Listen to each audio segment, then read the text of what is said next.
pagkakataong ito, tuloy-tuloy na tayo. Alas 8:14 na po ang ating oras. Ang Benny, kasama natin ngayon. Kasama kapo kayo nasa Zoom. Isang political analyst.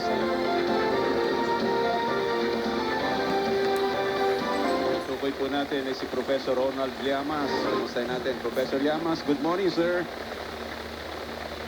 Hello, sir. Kasi natin yung signal natin kay Professor Ronald Llamas.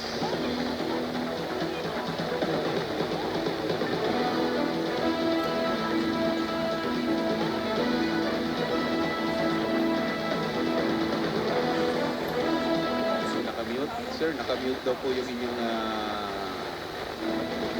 camera. Naririnig naman. Ayan. Sorry, having technical problem. Good morning, sir. How are you? Good morning, good morning. Yeah, this is... Magandang umaga sa lahat ng iyong pinapakinig. Opo, si Ed Sarto po ito at kasama natin si Congressman Bishop Benny Abante na nasa Zoom din po natin. Kumusta po muna kayo, sir?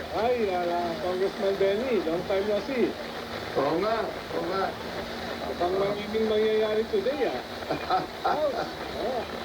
hindi na ako kailangan dito. Masi, Congressman Benny na magpaliwanag. Kailangan natin, sir, dito ang isang Kailangan kita.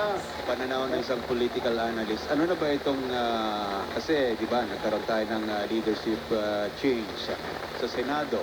Ngayon po naman, ang nakatakda sa House of Representatives, although ang sinasabi lang namang leadership change doon is yung pinakataas, which is the Speaker.